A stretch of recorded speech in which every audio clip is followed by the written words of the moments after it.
I had a studio in the house. My dad didn't know. Really? In your own house. Yes, I had a studio in the house. Not too loud for Copy. him? That's great. That's He was not too busy. possible. Like, he stays upstairs. Like, you know what I'm saying? Like, You're sure it's a house? It's not the... It means that it you was had a big. big mansion. Yeah, it was big. You had a big mansion. Yeah, for 20-something sure. That was a Like- big house. How much? like 20-something rooms. Like, it was big. Yeah, Okay. big mansion. So, and I'm on like this floor, he's on like the top floor. And he goes straight to his room. Once he comes back from work, he's going in the elevator and he's going straight to his room. So he never heard the studio. But when I finished high school, I moved to America for college. Where? I first moved to Tennessee, but when I moved to Tennessee, Collegedale, Tennessee, that's the first place I went to. But it was like a Christian, he moved me to like a Christian university. Like, I was like the only African in like the whole place.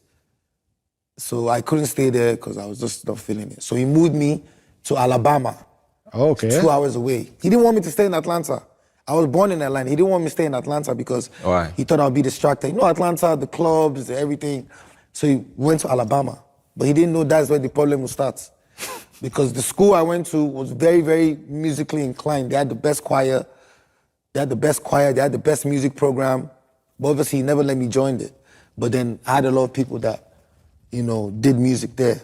So when I first got to the school, you know, he dropped me off, went to the school.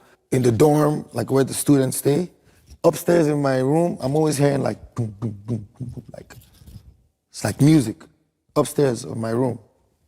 So I went upstairs one day and I knocked the door. I'm like, what's going on here? I'm always hearing music, like, is it a party or whatever? And the dude opened the door, he had a mini studio in the school. It was for the student or? No, just for him. Okay. So I was like, yo, like, teach me how much is for all of this? He said, 1,000. I'm like, shit, what's up? I gave him, I took everything. And I was like, just teach me how to record myself. That's and crazy. then I'll find my way. So that's really, and this time I'm like 15, 16. But What that's did you really- do on that studio? That studio, I started producing. Okay. I went on YouTube, I taught myself. I was watching YouTube every day. Everything is on YouTube. So I was watching YouTube every day, and then I mastered recording myself.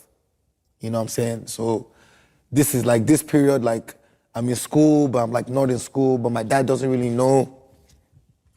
And then back home, the artists are blowing up. So I'm like, man, I have to go back home. I don't have time. Like everybody's blowing, all my friends that I know from when I left, they're getting big, like blowing up. Like, I'm like, man, I gotta go back, bro. I wanna go back. I'm telling you, I have to go back, I have to go back. And then one day I just went back and it was a long thing, that's another story. But, I just decided to, I left school, then I moved back to Nigeria without my parents knowing. I just moved back. Like, When you told at your father that you do music? I didn't ask him, I moved back and he You heard. figured it out. Okay.